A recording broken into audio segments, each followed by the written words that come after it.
utsabaze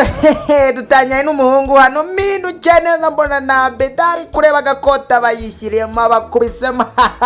umuhungu wanjye baravuze ngo utsabaze aka niko kambere nawe utsabaze bahita batwereka karitsiye imeze nk'akarokaro ukuntu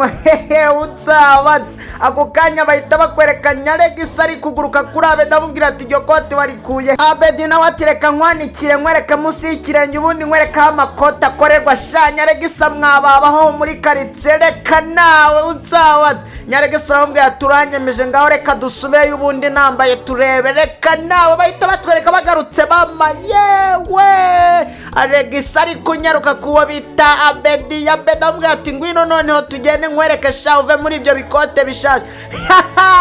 Aregisa akigera muri shop ahita yumirwa ku kanya aravuga ati ndafatira ihemana yanjye anje bw'abantu bari bahuruye bahita batwereka umudozi ari we Samusani arimo aragenda akora akazi ke neza baratwereka Abed yatangira kumirwa arareba yo ibi ni ubwa mbere bimbayeho n'ubwa mbere mbonye akarokaro gakoramo amakoti ameze neza mbona batuye akajiri arireba dore umwana ngo aramwenyura yo akambara agacuramye ahita asubiza hasi buri icyo yambara reka nawe baratwereka nyuma y'akanya gato mawe reka nawe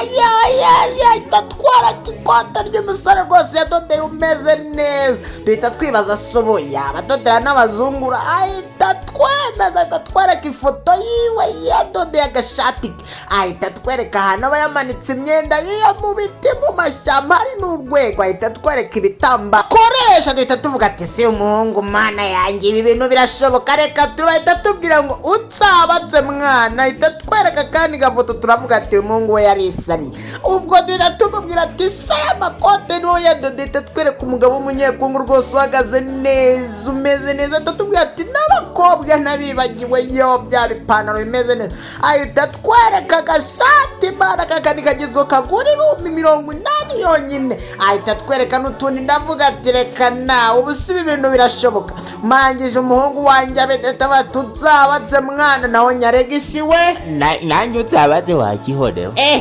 twese tuvuga ati nana yanjye ubwo nanjye bwaho narindi ndi kubabwira ndavuga ati ni kote bwana ako kanya nahise mubaza ati se mwana nanjye ubu wahita undodera akantu nk'ako ngaka nkahita nkajyana iyo yahise ambwira ati ibintu byoroshye cyane mfite imashini yanjye hano yitwa diyama ihita ibikora mu kanya nk'ako guhumbya reba nawe mu makote sha ubwo nahise mvuga ati yo arangije ahita tubwira ngo sa karusho wadodesheje neza duhita tugupangira umwaka mwiza kadukubita agahita kugaburira imbuto icyo ushaka cyose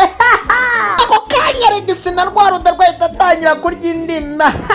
ubwo duhita twumirwa ubwo mpita mvuga ati buse mana Nyaregisi ubu ndamugenza nera na rurarudagwa ako kanya Aregisi ahita yigira inama yo kudodesha ikoti kugira ngo aze kujya kuri bya biryo ubwo aho twari turi nyina Abed duhita tuvuga ati si iki gisaza mani inda yacyo ntizagituritse ubwo ako kanya Samusoni neza tubwira ati mwarasaze reka mbereke n'iyindi myaka ukomwe muracikanywa. Abed ahita atangira kumwenyura bahita batwereka capati bahita batwereka ubugari ubwo ngubwo Abed yarabukunda agahita atangira kurabya indimi ndavuga ngo noneho bimfiriye ako kanya nanjye nka mifupa nicariye nk'umuntu washakaga kwamamaza ubwo nahise nibariza Samusoni se nimero n'umuntu yakubonaho niyi yahise ambwira ati ngizo mpita nzifata mu mutwe nanjye mpita mvuga ati reka nze nzibereke muze guhita muzihamagara mugiye guhita muzibona reka nawe